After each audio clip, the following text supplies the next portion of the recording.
Et nous enchaînons à présent avec Enjeu Patrimoine où nous allons nous pencher sur le pacte Dutreil, ce mécanisme qui permet une transmission de son entreprise ou de titres de son entreprise avantageuse d'un point de vue fiscal et qui se trouve actuellement dans le viseur de plusieurs rapports économiques. Le rapport Tirole-Blanchard, tout d'abord publié en juin 2021, puis le rapport du Conseil d'analyse économique s'appuyant d'ailleurs sur le fameux rapport Tirole-Blanchard. Les deux estiment, dans une réflexion plus globale sur les inégalités en France et notamment sur le rôle de l'héritage et de la succession dans ces inégalités, que le pacte Dutreil serait un facteur de création d'inégalités. Qu'en pensent les techniciens, les professionnels du secteur de la gestion de patrimoine?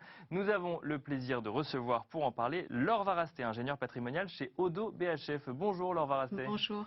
Bienvenue sur le plateau de Smart Patrimoine. Nous avons le plaisir de recevoir également Anna Gozlan, associée fondatrice de Carmony Office. Bonjour Anna Gozlan. Bonjour. Et bienvenue également sur le plateau de Smart Patrimoine. Alors l'idée, le pacte Dutreil, effectivement tout le monde ne connaît pas, donc on va essayer de le définir un petit peu et après on va se poser la question de savoir pourquoi est-ce qu'il est dans le viseur de ces rapports économiques et ce que vous en pensez. C'est ce qui nous intéresse en priorité. Tout d'abord, Anna Gozlan, pour le définir, le pacte Dutreil, on peut peut-être commencer par le replacer dans un contexte économique. C'est un dispositif qui n'est pas si vieux que ça. On parle des années 2000 pour le coup. Tout à fait. C'est un dispositif qui a été mis en place après un constat assez flagrant du retard que prenait en fait la France par rapport à ses pays voisins sur justement ce sujet de transmission d'entreprises. D'accord. Il date effectivement de 2003, mais contrairement à ce qu'on peut imaginer, il n'a pas été mis en place par une loi de finances. On est plutôt en fait sur des lois économiques, d'initiative pour les PME, que ce soit en 2003 ou même sur son renforcement en 2005. On est dans le cadre en fait de loi économique et ce n'est que beaucoup plus tard que la loi de finances en fait est venue se mêler, essentiellement pour encadrer des pratiques, les contrôles et les doctrines administratives. Alors vous parlez de retard par rapport à des voisins européens, retard à quel niveau, où le bas blessé en France par rapport aux pays européens? Alors concrètement en fait, quand on regarde un peu en arrière, dans les années 80, vous aviez le nombre en fait d'ETI en France était équivalent typiquement à l'ex-RFA.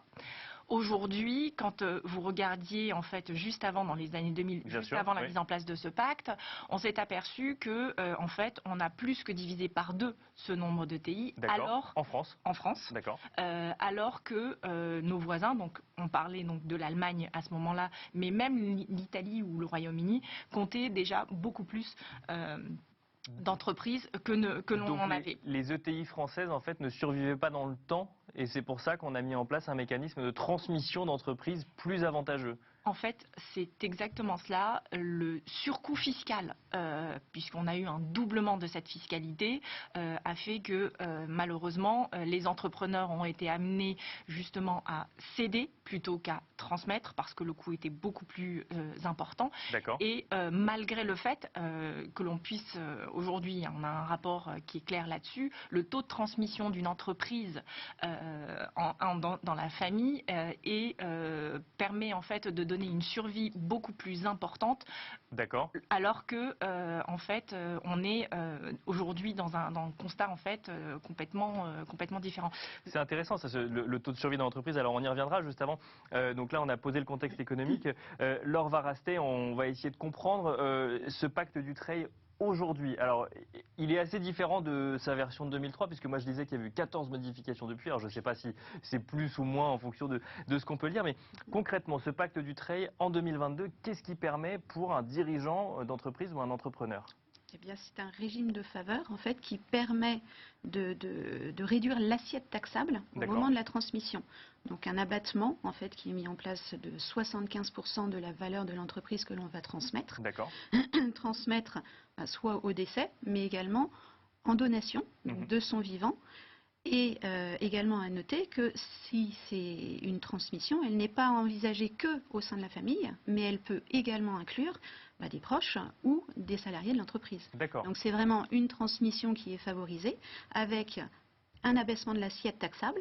Et s'il s'agit d'une donation, avec évidemment d'autres conditions, la possibilité aussi que si la donation est faite en pleine propriété, il y a des réductions de droits. Donc ça permet en fait par ce mécanisme-là de rendre plus acceptable justement le coût de cette transmission. On paye moins d'impôts sur l'entreprise qui est transmise. Alors il y a des conditions, j'en ai noté une, c'est qu'il faut quand même conserver les titres de l'entreprise quand on se voit transmis l'entreprise. Alors il faut les conserver au moins 4 ans quand on récupère les titres pour le coup. Exactement. En fait, il y a 2 engagements de conservation. Le premier qui est collectif, donc avec le donateur en question, et un second individuel. Donc c'est 2 ans plus 4 ans, donc c'est à minima 6 ans hein, les engagements à prévoir, donc de conservation de ces titres, mais avec d'autres contraintes qui sont également des fonctions de direction au sein de l'entreprise par l'un des signataires du pacte. Donc tout cela est vraiment très contraignant. Il faut diriger l'entreprise ensuite, par la suite, quand on se voit, alors donner non, puisqu'on les achète quand même ces titres, mais effectivement il y a une fiscalité avantageuse. Est-ce qu'on parle forcément de l'intégralité des titres détenus par le dirigeant? Est-ce qu'on peut faire plusieurs pactes Dutreil au cours de sa vie? C'est recommandé, d'accord. Parce qu'il faut qu'il y ait un pacte Dutreil qui soit un engagement collectif qui soit en cours au jour de la transmission. Donc automatiquement, il va falloir envisager plusieurs pactes pour impliquer peut-être plusieurs membres de la famille ou plusieurs membres justement de direction et faire en sorte que ces différents pactes puissent être reconstitués tous les 2 ans si la transmission n'a pas eu lieu.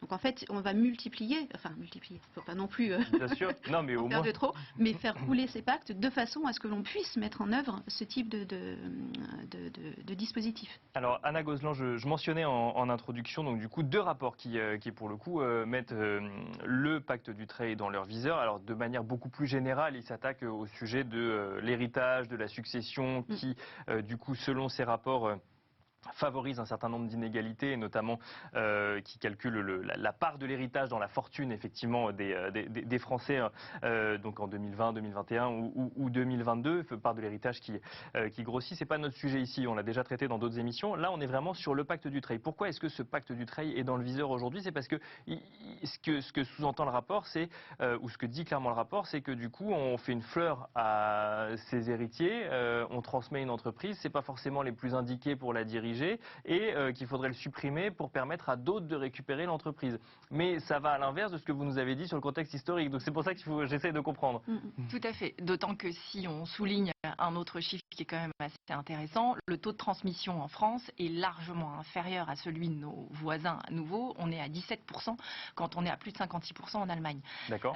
Donc remis dans le contexte, on peut comprendre en fait la volonté de ces auteurs économistes qui partaient en fait d'une bonne idée, effectivement, de rétablir des égalités, mais effectivement le vrai sujet, c'est que l'on se retrouve dans une situation où on écarte de facto en fait des héritiers sous prétexte qu'ils ne sont pas en fait capables ou qu'ils ne seraient pas suffisamment compétents, mais en réalité on se pose à juste titre la question de savoir si ce n'est pas une simple idéologie qui est derrière. C'est prouvé qu'un héritier est moins compétent que les parents pour gérer une entreprise? Non. Et aujourd'hui, on assiste des familles qui sont suffisamment alertes sur ces sujets et qui s'associent justement à des compétences lorsqu'elles prennent conscience que sur certains sujets, elles ne sont pas seules capables de répondre à leurs obligations. On a un véritable besoin aujourd'hui dans le tissu économique et on ne peut pas du revers de la main décider d'y mettre fin sous prétexte qu'ils seraient moins compétents. Laure Varasté, d'ailleurs, vous avez mentionné qu'on n'est pas obligé de transmettre qu'à sa famille pour le coup dans le pacte Dutreil. On peut déterminer qui va récupérer l'entreprise et faire un pacte Dutreil. Donc votre réaction comme Anna Gozlan sur le sujet, sur le fait que ce soit dans le viseur aujourd'hui de ces rapports? Ce qu'il faut reprendre, pour rebondir sur ce que vous disiez, c'est vraiment essayer de préserver l'entreprise et de pérenniser l'activité, pérenniser le savoir-faire, pérenniser l'emploi. Donc finalement, c'est trouver les bonnes personnes à qui transmettre. Donc ça n'est pas que la famille, mais ça peut aussi être d'autres salariés. Alors c'est vrai qu'on a peut-être cette image, et c'est peut-être pour ça que c'est dans le viseur, on va transmettre un capital, un patrimoine à ses descendants, c'est peut-être ça qui est visé, mais en réalité c'est mis en place de façon beaucoup plus large.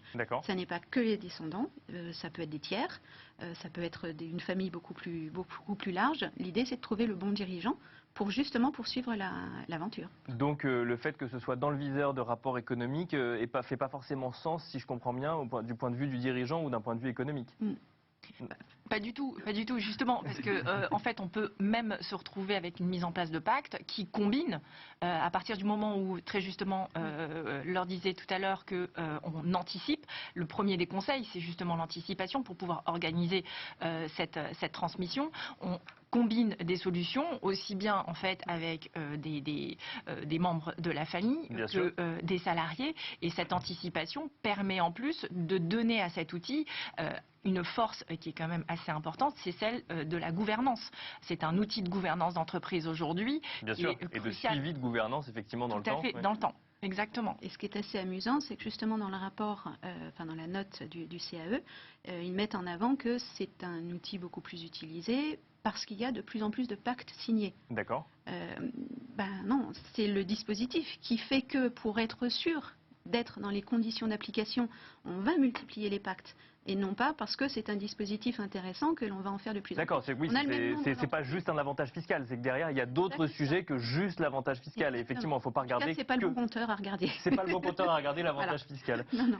Il nous reste quelques minutes, voire quelques secondes. Anna Gozlan, est-ce qu'il y a un risque on n'en est pas à parler de suppression. Pour l'instant, on est juste sur le rapport et dans le viseur, enfin le pacte est dans le viseur d'un certain nombre de rapports. Est-ce qu'il y aurait quel risque à sa suppression? Ça veut dire que du coup, on verrait quoi, nos ETI françaises vendues toujours en France, à l'international, voire. On a déjà vécu la situation où effectivement les chefs d'entreprise n'ont pas eu d'autre choix que d'abandonner et donc d'être mis en vente.